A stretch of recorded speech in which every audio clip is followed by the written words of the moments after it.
Welcome to the Pro Aging Podcast. I'm Steve Gurney, founder of Positive Aging Sourcebook.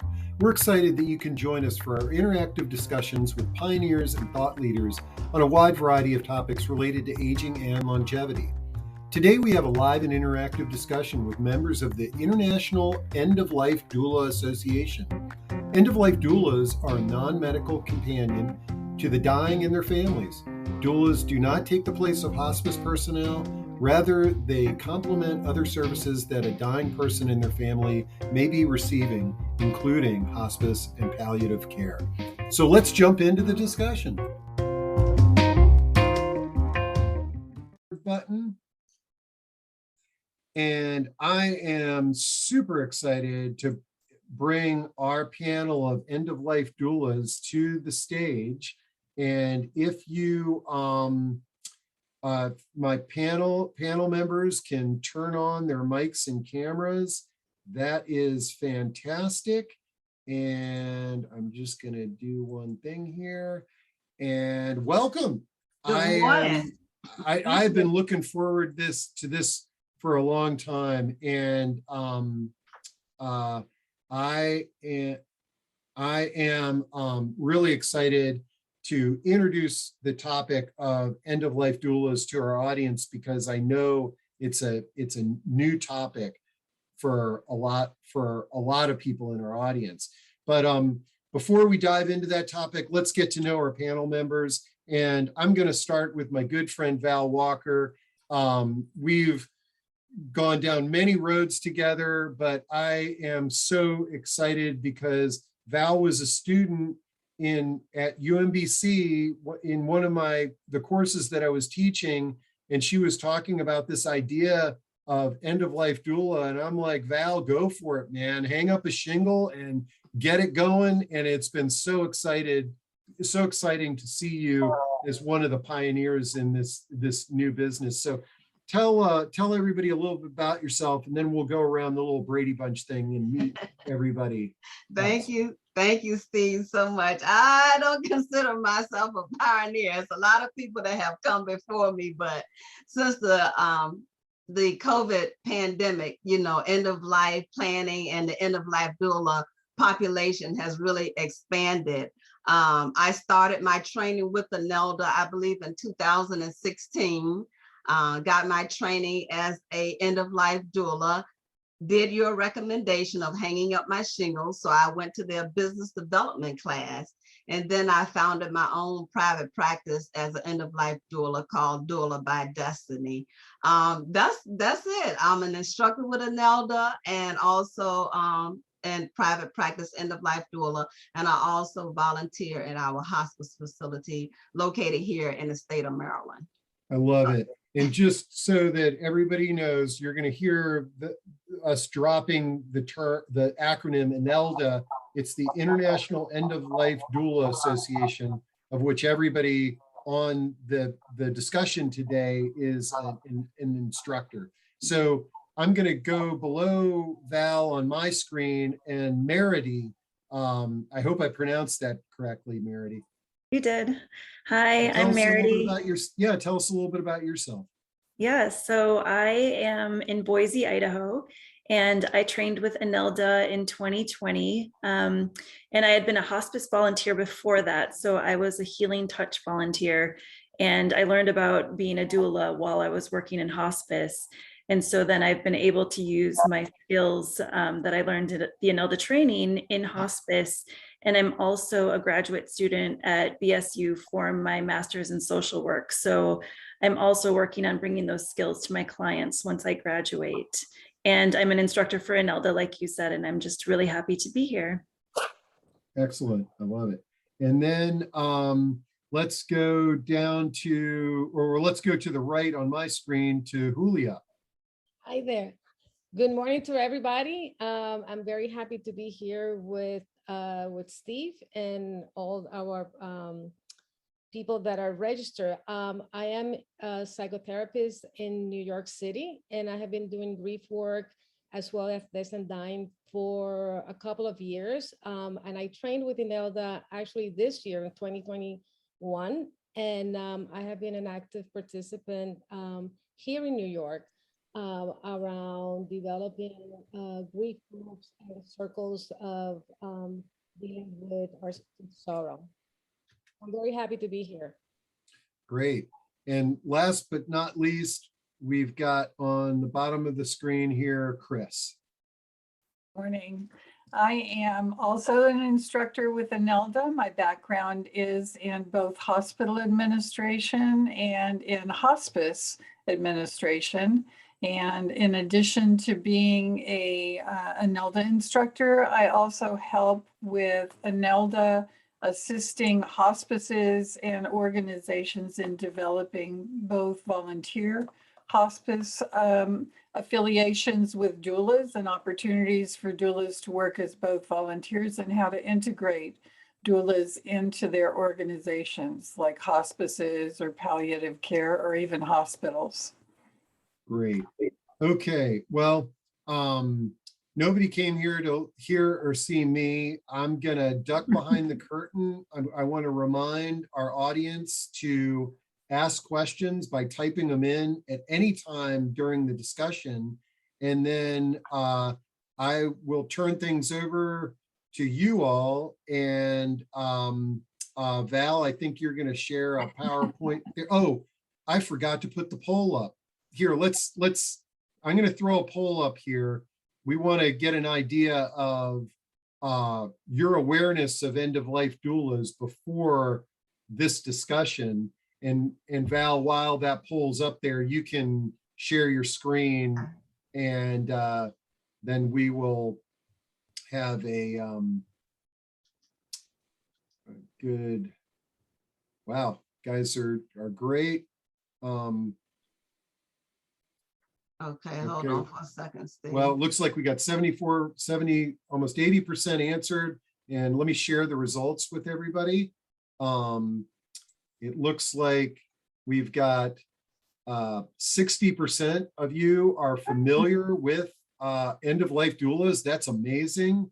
26% have never heard of end-of-life doulas, and 14% might have heard about them but are eager to learn more. So I think this is a great audience mix to kick off this discussion. And are you seeing the slide? Yep. So now you're just going to go to, there you go. Perfect. All right. Thank you, Steve. You bet. So Steve has already introduced us. And again, we thank everyone for being here today, a large audience. So I'm going to now turn it over to our first presenter, who is Marady. Thank you. Thank you, Val. So as we talked about, we are all from ANELDA, and we've all trained with ANELDA, and we're just going to go over what a doula is, the history of the doula. We're going to talk a little bit about what kinds of services doulas perform, so you can understand that. And then also, as you can see, the benefits to patients and family members. And then we will talk about the difference between a volunteer and an independent practice doula.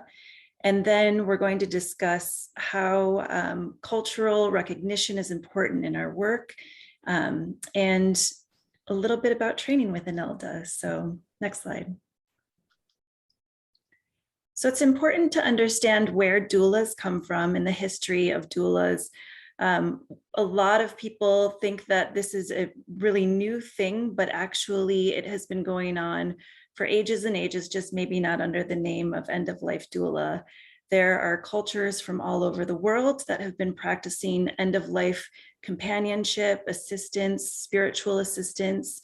But our model from ANELDA started with our founder, Henry Fursko Weiss, and he studied with birth doulas. So the model came after exploring what birth doulas do to help bring life into the world. And so he created his model to sort of mirror that, but then also assist people more with their end of life needs. And I was reading an article from a colleague of mine that talked about how, can you imagine if we just allowed a pregnant woman to go into labor without ever discussing or, holding space for them to understand what was going to happen. And that's the same mentality for end of life doula. Is we want to be able to allow people to explore their emotions, and to explain the processes, and also just to be there with them. So that is a little bit of the history of the end of life doulas.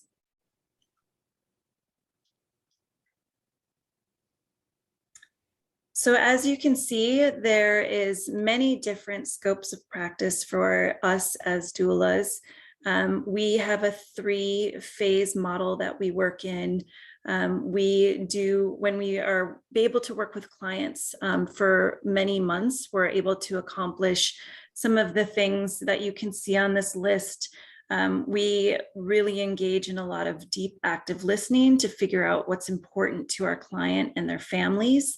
Some of the things that we can do is plan with them their advanced care planning documents. So we also can do vigil planning. So that's what do you want it to look like when you are at the end, your end days. And we can do certain things like creating a space of what does it look like in the space? What is the tone for the room? Is there music? And my colleagues will go into that a little bit more. And then we also can do after death services. So helping with assistance with the funerals, burials. And a lot of what we do as doulas is education, preparing people for what is going to happen in each stage. And also a lot of listening, helping them to navigate their emotions, their grief, their needs as a family, their needs as a client. So we do a lot of very personal work. We spend a significant amount of time with our clients, learning about them and their individual needs and their families and loved ones. So that's one of the things that is so great about being a doula, is you get to really know your clients and their families and help them in the best way possible for them. So it's not a one size fits all. It's really an individualized work with each of your clients. And then things have changed during COVID. As many of you know, the way that we have all operated has changed. And so we wanted everyone on this meeting to be aware that there is still the ability for doulas to serve during COVID and sudden death. We have been really great at being able to shift to virtual platforms, as many of you have been working in, where we can support clients and their family members through Zoom, through telephone, through email communication. There's so many different ways for us to support clients. And there's also grief support groups that are out there for family members. So even though we may not have had time to work with the client to do the planning, the vigil planning, the legacy work that we would have if it was a more long-term client or family member, we are still able to offer services post-COVID or sudden death. And then before I turn it over to Kris, Steve, do you have any questions from the group? See here, I think we're pretty good, but I appreciate that. It's a good reminder that if you've got any questions, throw them in there, and if they're relevant to what we're discussing, we can answer them then or at the end of the discussion. So, oh, let's see, one just popped in. What is the difference between a doula and hospice? That is a great question, and Kris is going to go into that. So it was Adele. That's Adele. Perfect question. Perfect time. Great well, that's segue. perfect. Thanks for the question, Adele. Thank you. So first, I want to talk about some of the preferences for dying. When we talk about hospice care, we talk about at home.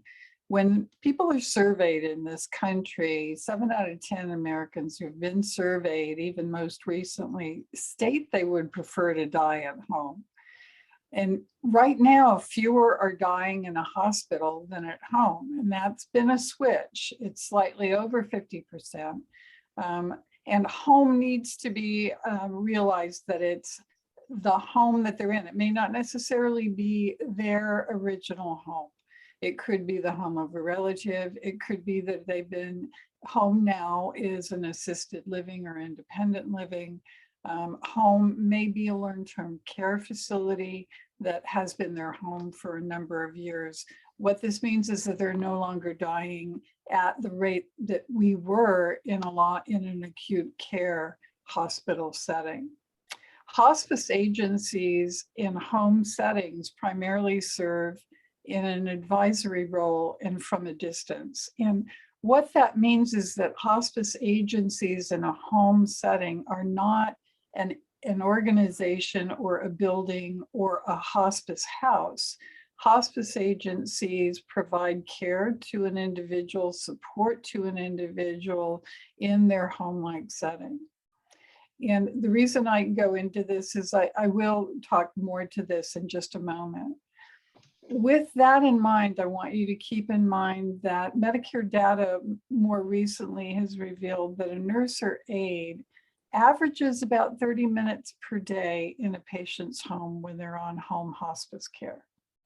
The rest of the time it is provided, their care is really overseen and provided by caregivers in the home. And that speaks to, this is not an unusual statement by Linda here, that I thought when my dad was admitted to hospice, mom would finally have someone to relieve her with daily caregiving that she'd been doing for the last 2 years. People do have an idea that when they finally decide to go on to hospice care, that what they would do is that they would finally get the relief that they've been looking for after years of caregiving, and that someone would step in and be able to relieve them in a way that is going to be much more relaxing, and that they can step back from the caregiving duties that they were providing all that time. Next slide, please.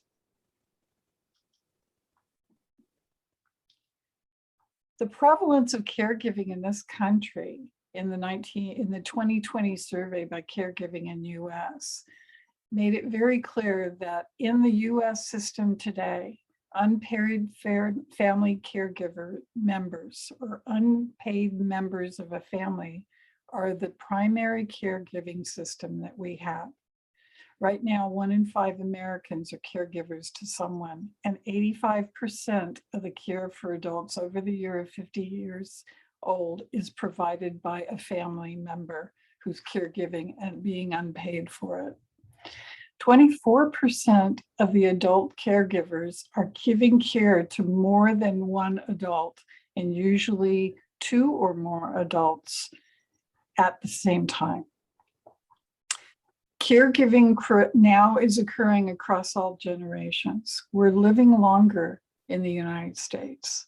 And what that means is that by living longer, multi-generations now are coming into caregiving, and it goes across all racial ethnic groups, all income levels, all gender identities and sexual orientations. This is not independent of any of those things. That means that for us in this time, we are having to have a really important discussion about who is going to take care of us and how many people can be cared for. How can people continue their livelihoods? How can younger generations who now may be taking care of not only helping with grandma, but who is living into 90s, but also parents who are living in 70s and 80s and are unwell? And how can they continue their young lives at the same time? Next slide, please.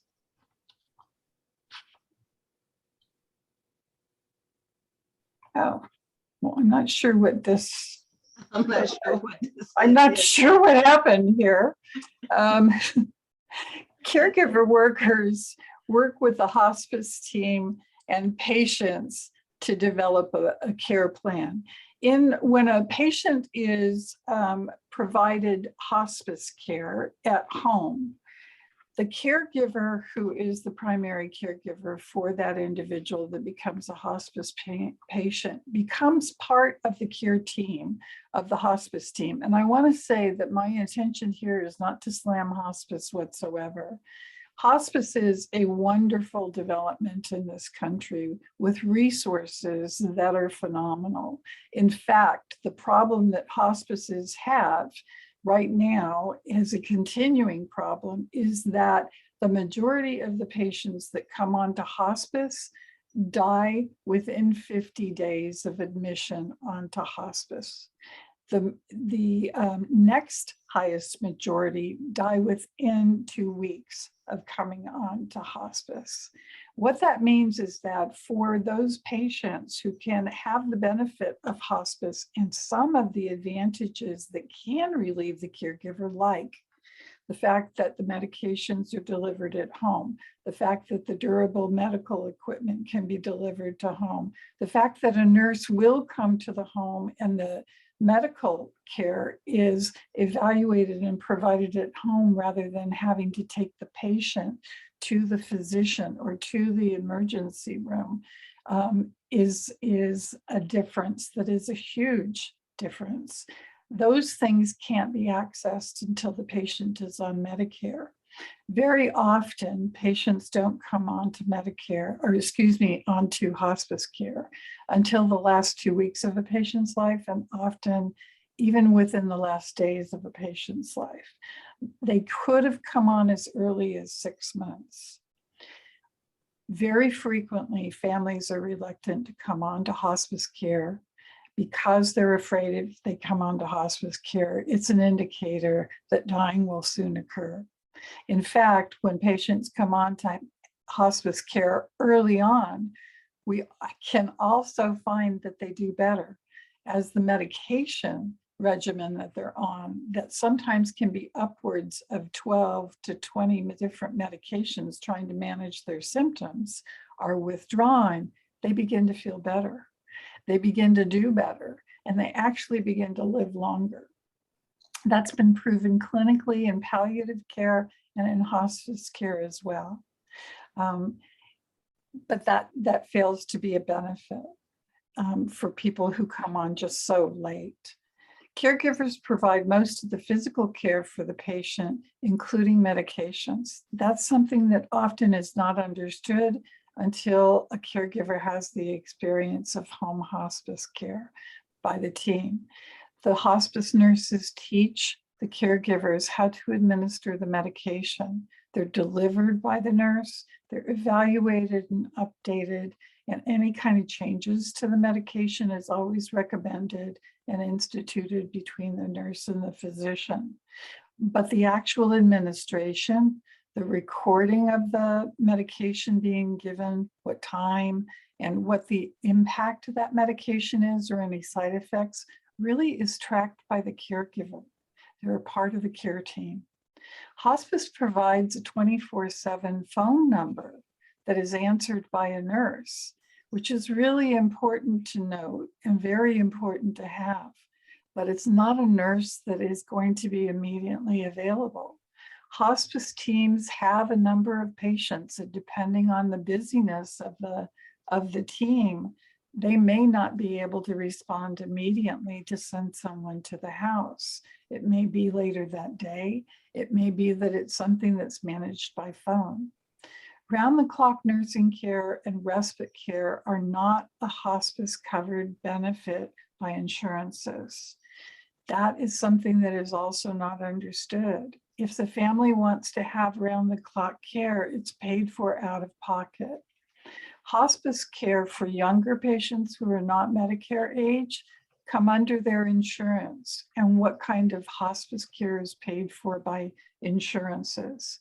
Veterans hospice care may be only paid for if that veteran is receiving hospice care in a veterans hospital.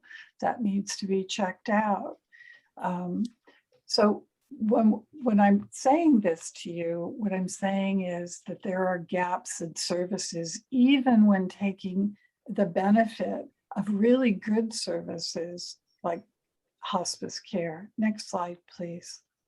Okay, and just so you know, Val, your slides had some black bars, so I just took over the Okay, slide. okay, so now we're at the volunteer versus. Yes. Are there any questions about this before I go to Val? We got a bunch of questions coming in, but I'm thinking let's get through the slide deck and then well, here's one. Janet asks, isn't respite care one of the Medicare benefits when someone elects hospice? There is respite care through volunteers. Volunteers provide respite care to individuals, but it's time limited in terms of the amount of time that it's available. There is respite care through hospice, but it is for time periods that the family needs to get away. It has to be scheduled. And typically it's not somebody coming into the home frequently. It is for a period of time, and it really is determined as the family needing respite care when they're really at the end of their rope. It's not on a regular basis, and it's not on a daily basis. I really want to also say just two more things here. It's really important to note that because of the kind of lifestyles that we're living right now, we're living a lot longer. It is estimated that in a woman's lifetime in this country, 1 in 5 of us will at some point have the risk of Alzheimer's. For a man, it's 1 in 10. And the reason is because as women, we're living so much longer. In caregiving, the people that we're caregiving for, the number one reason that caregivers are giving care is for old age or for aging issues. The second most frequent reason is for mobility issues and the lack of mobility. And the third is for Alzheimer's or dementia related. So there are always issues that are covered by those, but you need to understand that there are also gaps in insurances and gaps in coverage. So when individuals go into respite care, that means they're going into respite care in a long-term care facility, or they're going into respite care in a hospice house, or in a place for respite care. But it's not a continuing respite unless they are dying in a respite house or in a hospice house or on a hospice unit. Great. We'll jump on these questions. We got a ton of them. I'll let you all get through your slide deck here.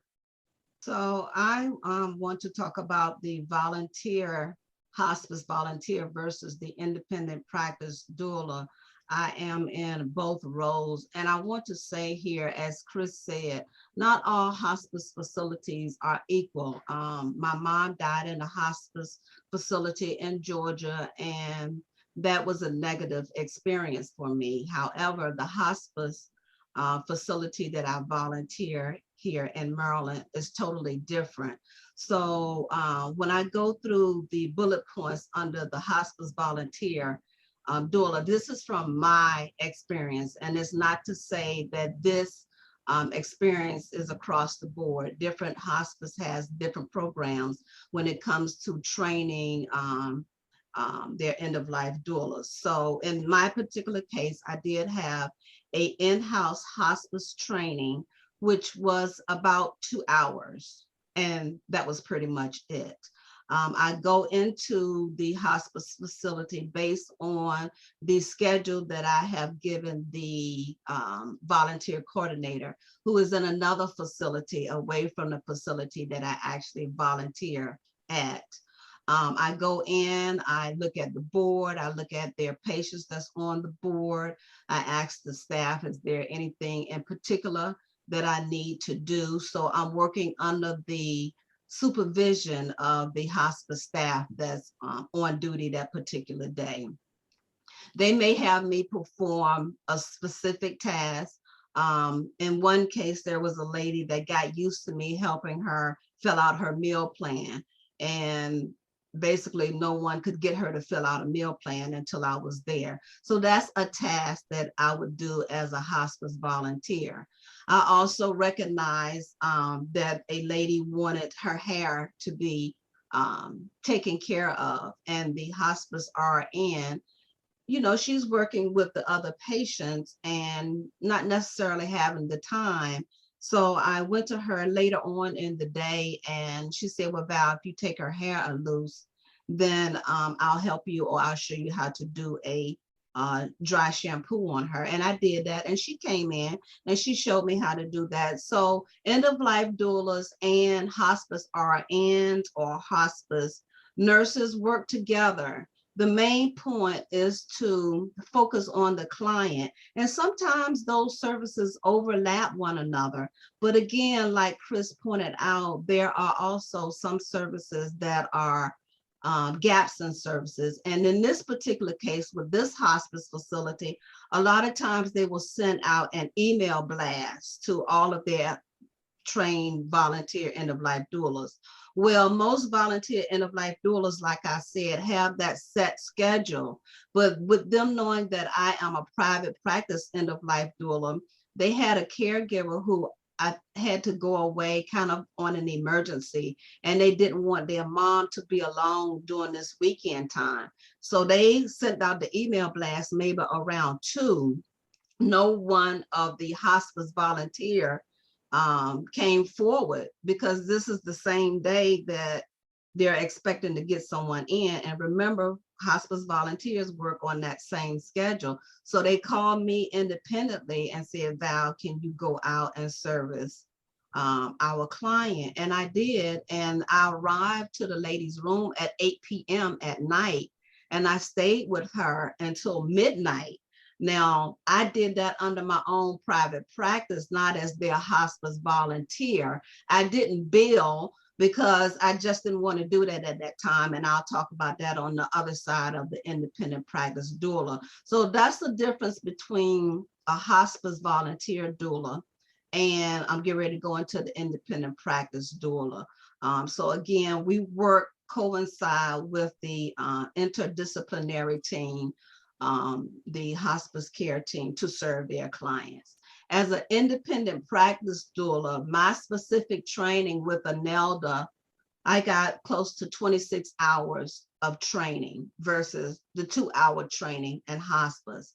And as Marady pointed out, we have a 3-phase model that we use, which includes summing up and planning. And that goes with some of the pre-services that was on that slide, which is visual planning. How do you want your end days or your end hours to look like?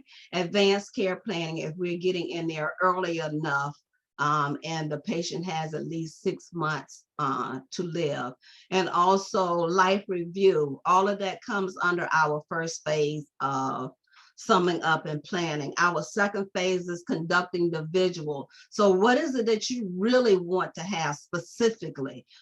Do you want a pet to be brought in? If we can do that in a hospice facility, or even if you're at home, how many doulas do you want? Do you want someone to be with you, especially if you're aging alone and don't want to die alone? Do you want 24-hour a 24-hour vigil where doulas are there to accompany you the entire time? Do you have a specific music list that you would like to hear? Do you want us to incorporate your faith or your cultural aspects?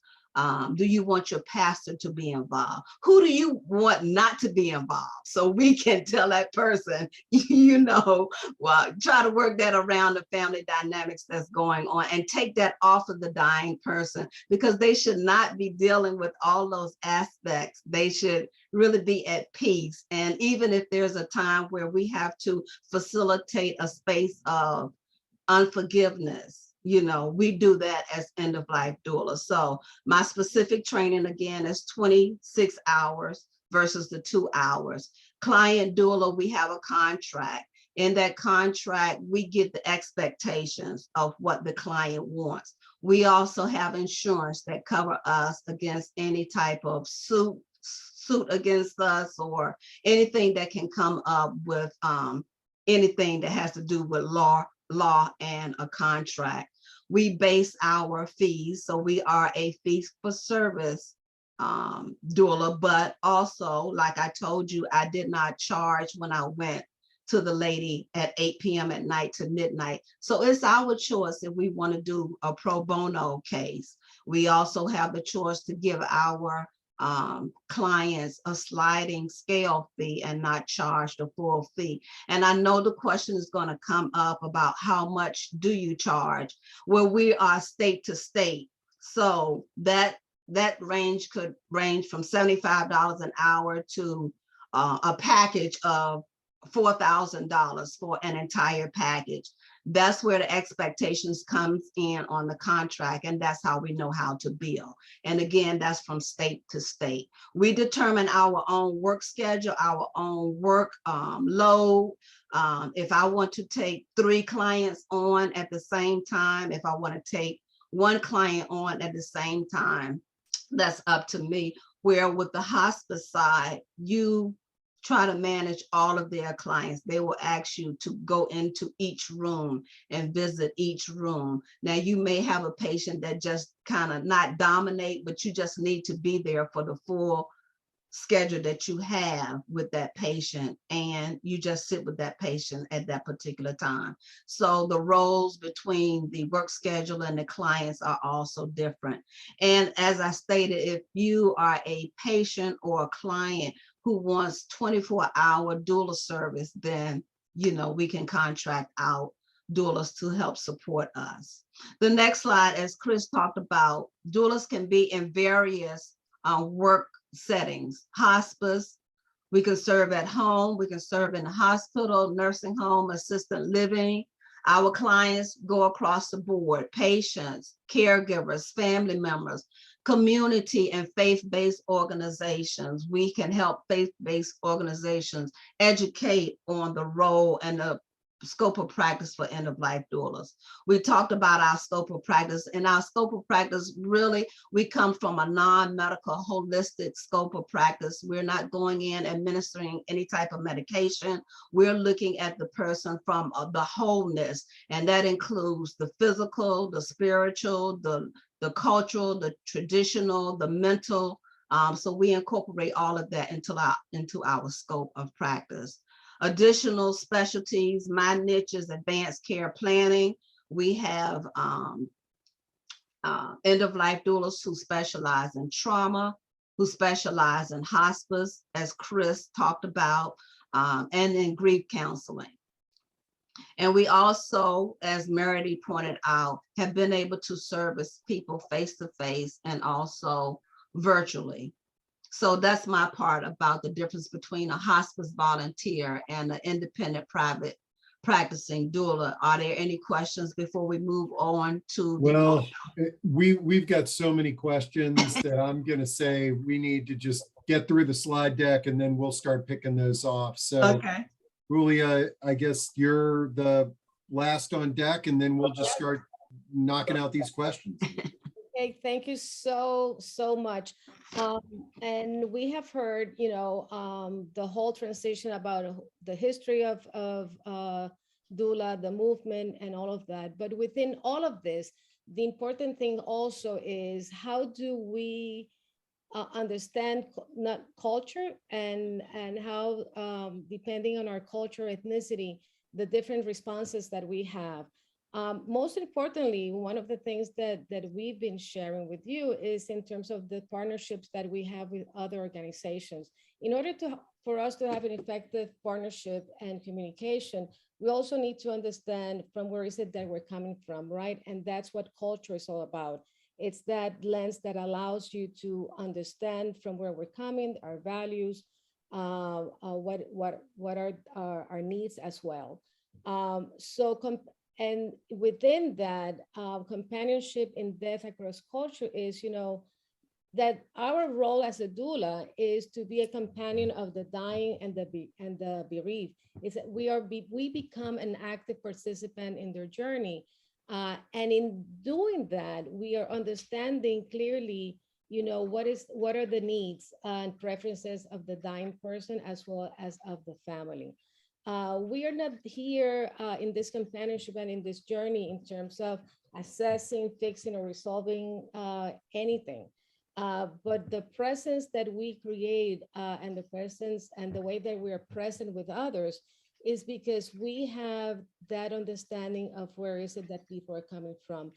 And it's grounded in this concept of cultural humility, which is, how do we become humble and have curiosity of the person that we are working with, because we're learning from that person. The moment of death is sacred, and we have to be able to be there with them and to be, again, humble and curious and learning from the person that we are companions, that we become a companion as well as their family. So our role, once we understand the cultural variations as well, it's really about learning, observing, being a witness to this process, and being and finding in ourselves the capacity also to be open to and open to receive the experiences that we're having with a dying person and their family. Next slide. So part of our role as a doula is understanding the cultural variations.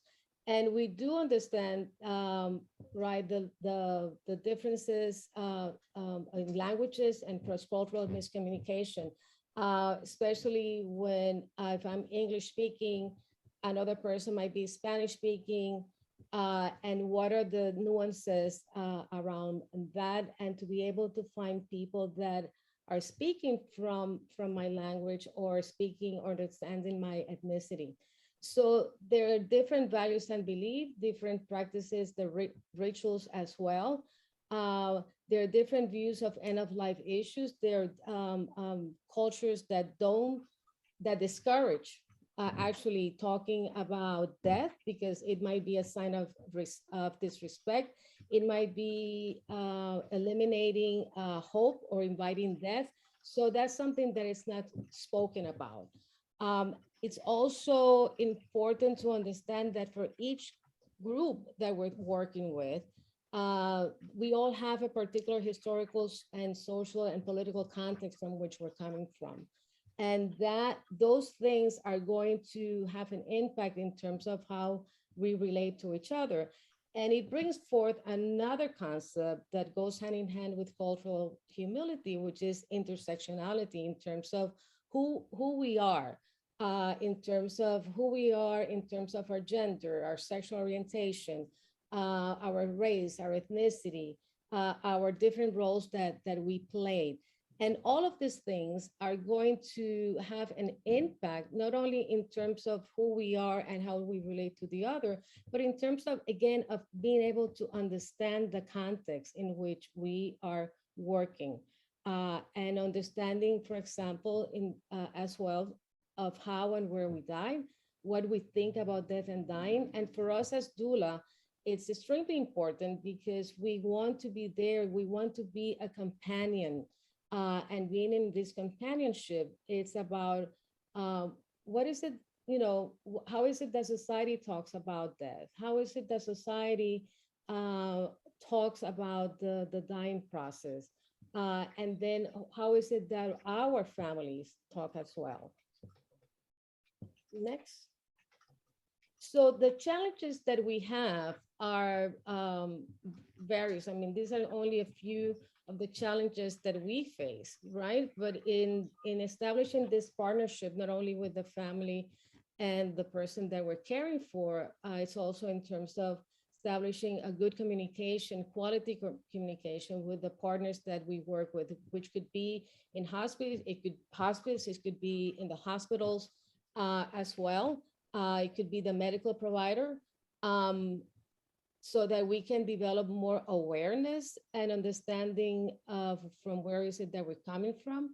paying attention, like I was saying before, to the intersection of our identities, which is intersectionality, and supporting, the sensitive, more alternatives in terms of the traditional palliative and end-of-life care. The basic line, the basic point here is that we need to be very aware of our own biases in terms of culture and ethnicity, and be introspective in terms of our personal attitudes, belief, and values. So we have to put those things aside as we enter the space of the dying person and their family. Sometimes we may not be in agreement with the decision that a family member might make, but we are there as a support. We're there to be a companion to the person that's dying.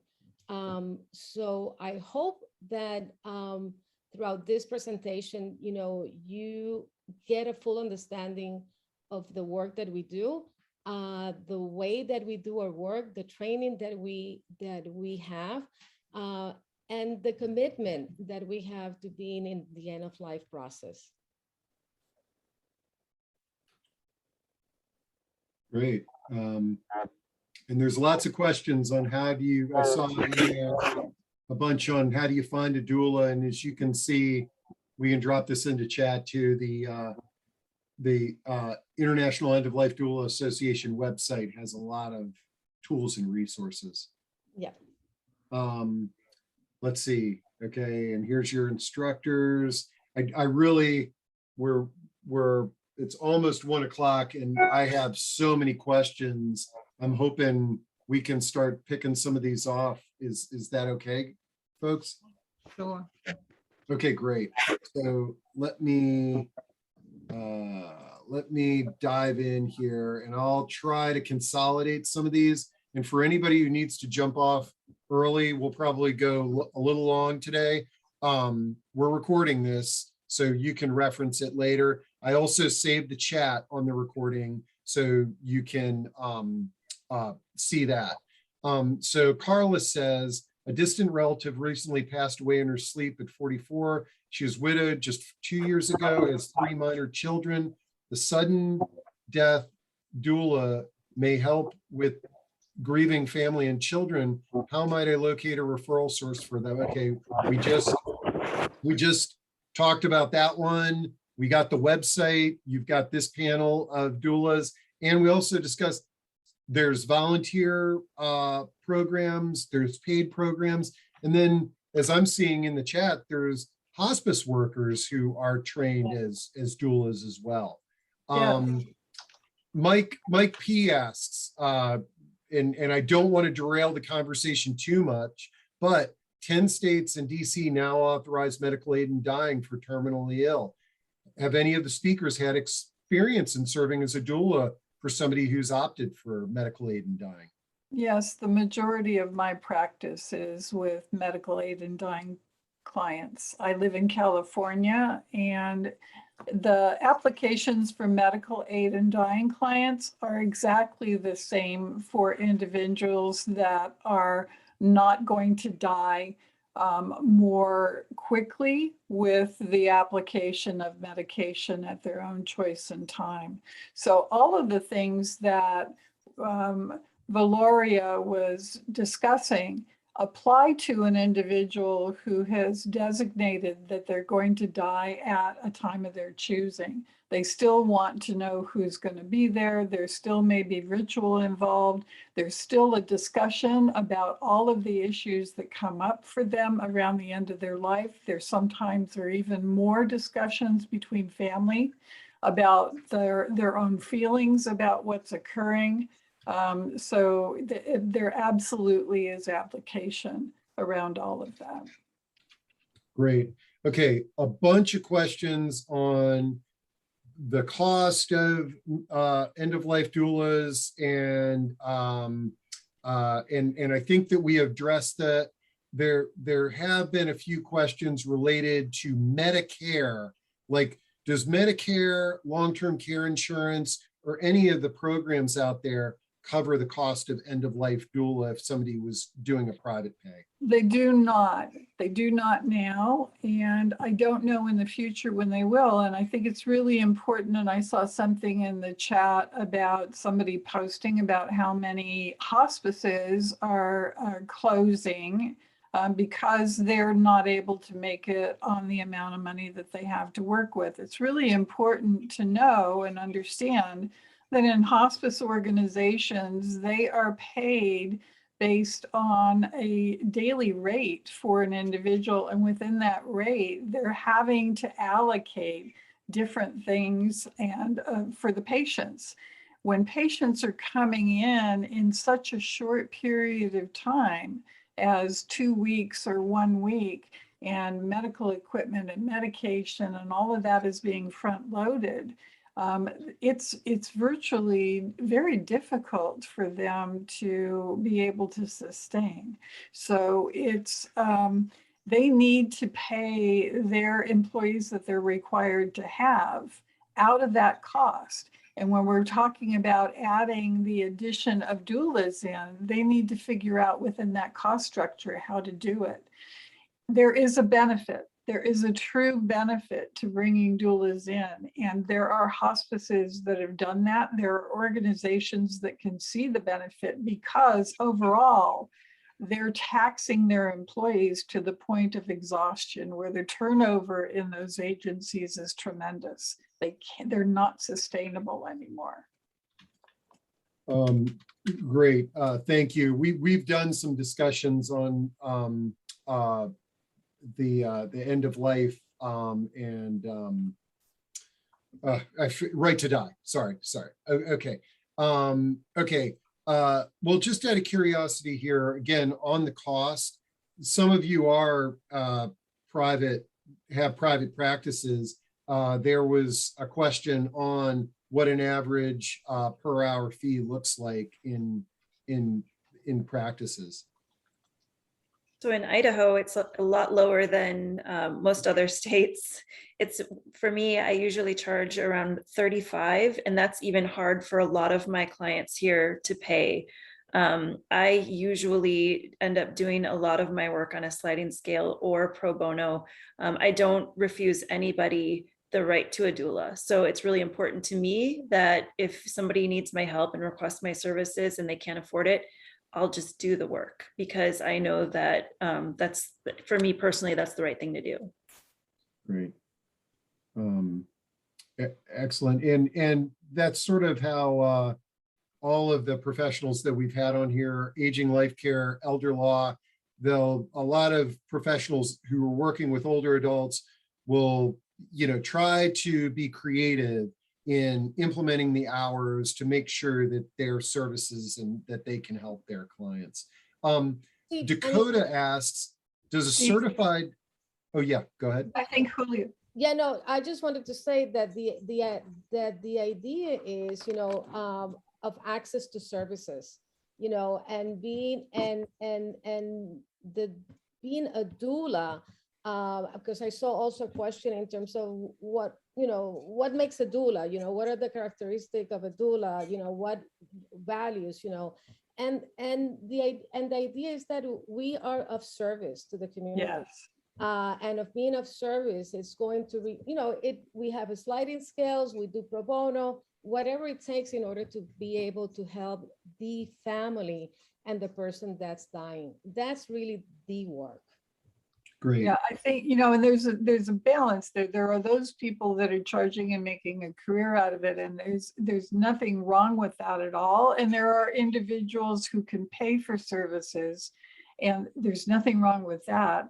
But all of the people on this panel do a lot of pro bono work as well. Right. Like Marady, I work pro bono. Well, and I've received a couple of emails, and I've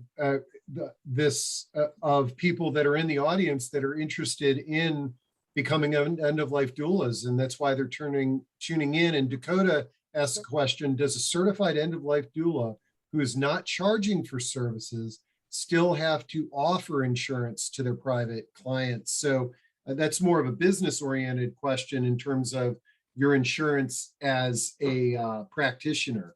You mean malpractice insurance? Exactly. I do it because it makes the clients feel better and I feel better. I live in California, which is a really litigious state. So I just do it, but I will tell you that my annual insurance premium is $160 a year. So for me, that's very affordable for what it gives me for malpractice. Great. And then this is a really good question. It's how, from Carol, how do you as a doula care for yourself doing this extremely emotionally taxing work? So I just came back from my favorite location, which is Myrtle Beach, in September, and I took a 7-day time away, and I just laid on the beach and danced on the beach. I also incorporate meditation into my daily practice if I can. And what I have been doing really since the pandemic is there are a host of deep focusing and sleep videos that are on YouTube, and every night I'm in a different country. Last night I fell asleep to flyover scenes by a drone, and I was in Germany.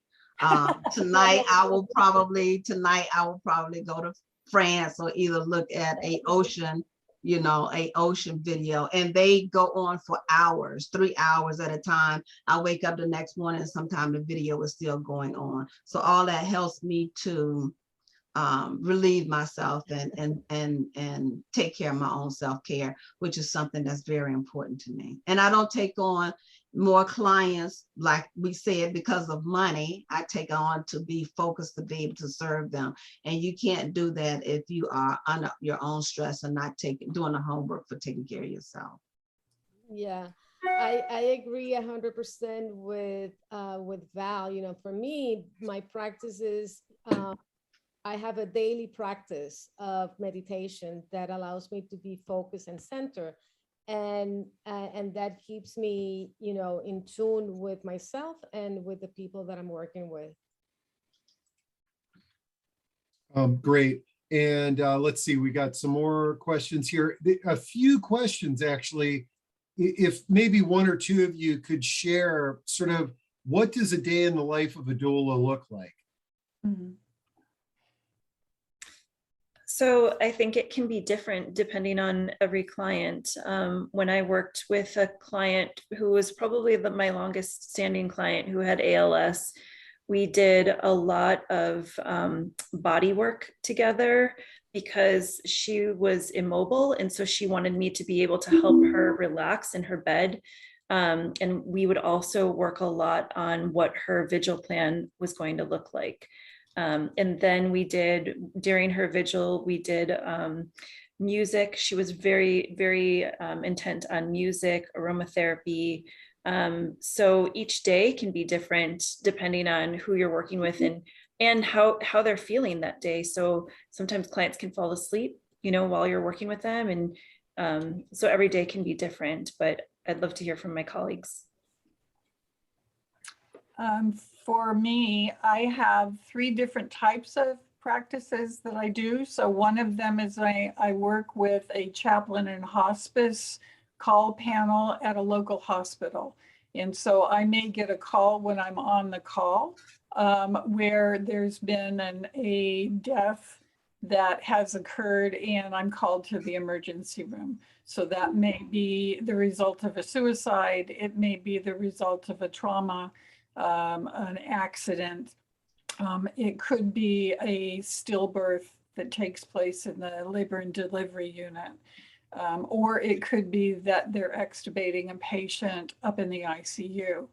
The second kind of work that I do is I still volunteer with a hospice that I used to be the executive director of.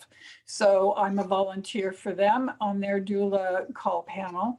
And it may be that I step in to take a shift as a vigil doula and work with the other doulas on the team so that we can provide round-the-clock care and respite and support to a family while they're going through the final days of a person's life. The third example would be with with a client that I am working with for medical aid in dying. And it could be that it's during the period of time that we're doing some of the pre-planning work. It could be that I'm holding support for the caregivers and helping them with the work that they need to do internally, and also in terms of conversations prior to the day, or it could be the day of the event where I'm assisting with the preparation of the medication and giving explanation to the patient again to make sure that they understand what it is they need to do for themselves, and then being there during the administration of the medication and afterwards and waiting for the body removal. That, you know, it really depends on what I'm doing. And Right. I want to jump in and just say it, you know, doulas doesn't always have to be at the bedside. Like I stated earlier, I find that my path lately has been educating corporations. You know, the earlier part of this year, I had a company here in Howard County that wanted to address the barriers of hospice care and end of life care. And so they brought me on as an independent contractor. They conducted 12 listening sessions to gather the information from 5 underserved organizations. And now we are getting ready to put together education for those organizations or for those communities to be able to better serve them based on the listening sessions that we received from them. Also, I'm an advanced care planning advocate, and Steve, you know that. So whenever I can be brought in upstream, which means, you know, at least 6 months out, my focus is really helping those caregivers identify and that client or that patient identify what they need to have in place as far as an advanced directive if there's a medical emergency. So those are kind of my 2 niches that's going on for me right now. But again, I still currently provide virtual companion care through the local hospice facility, through phone calls or either through Zoom. So it for me, it just really depends on what the trend that's going on and what's happening at that specific time. Okay, great. Well, we got a few more questions and then we'll wrap things up. Bob asked, you know, do some people choose to have a doula who specializes in pre-death work, and then somebody that does post after the individual's passed away? And that kind of ties into Adele's question, is what does the doula do for the family of the client? Maybe briefly make some comments on that. Well, I think that one of the things that we have seen in this discussion in the panel is that the training of the doula is pretty comprehensive. And we have that 3-stage model that we work with the family from diagnosis all the way to end of life and post death. Now, within all of that, there are doulas that will specialize in certain area. On my end, for example, I do a lot of grief work. And that has been my work, especially during the last year due to COVID here in New York City. So it depends in terms of what point of the process we are called in, and also what are the specializations that the doulas have. Great. And Steve, we don't go in, you know, we have our 3-phase model: summing up and planning, conducting visual, and early grief and reprocessing. But for me, and I can say for most of us, we allow our clients or the patient to walk us through what they want us to have. Even though it may be in the contract, we do not go in there saying, okay, visual is on a check mark box for us. Do you want a visual? Tell us about the visual. Because you may have some people of faith, or for whatever reason, like Julia said, with culture that don't want a visual. So as an end of life, you are there to honor your client or your patient. So that's just a box that you're not going to be able to check off, and that's okay. And I want to address caller Anderson's question that the more comfortable you are with your own mortality, the easier it is to comfort others facing end of life. And what I want to say to caller is, during our training, caller, we have role playing where one person, we go into breakout rooms where one person is the end of life doula and one person is the dying person.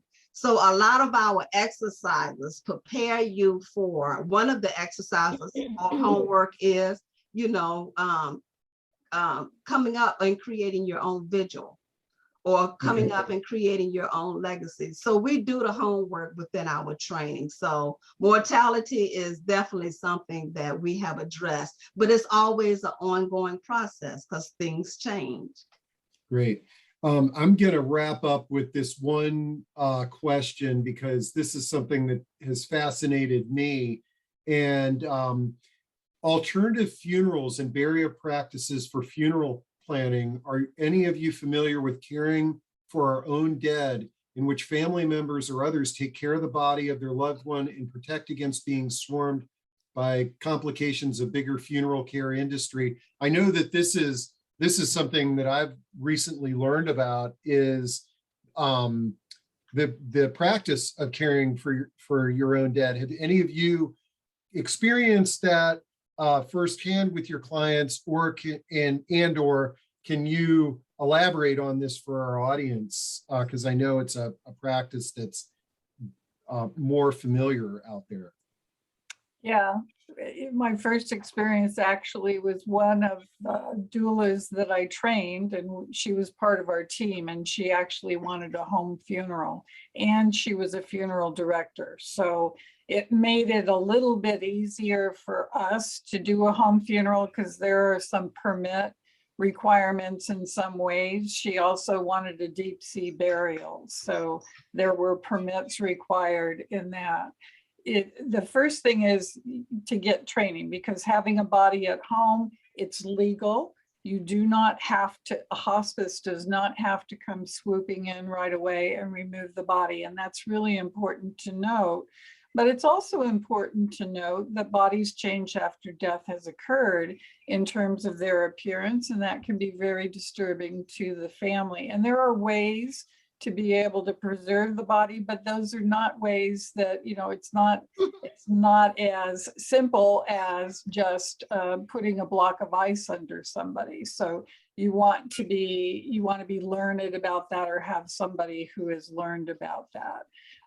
There are classes, there are trainings that are very specific to after death care and ceremony and ritual that, and life celebrants, death celebrants, individuals who have really taken it that step, and doulas that practice in that area. And so I would encourage that you look for, if that's an area that you're interested either in learning about, look for trainings that add that specificity to it, or look for doulas that have that training and can bring that to you. Love it.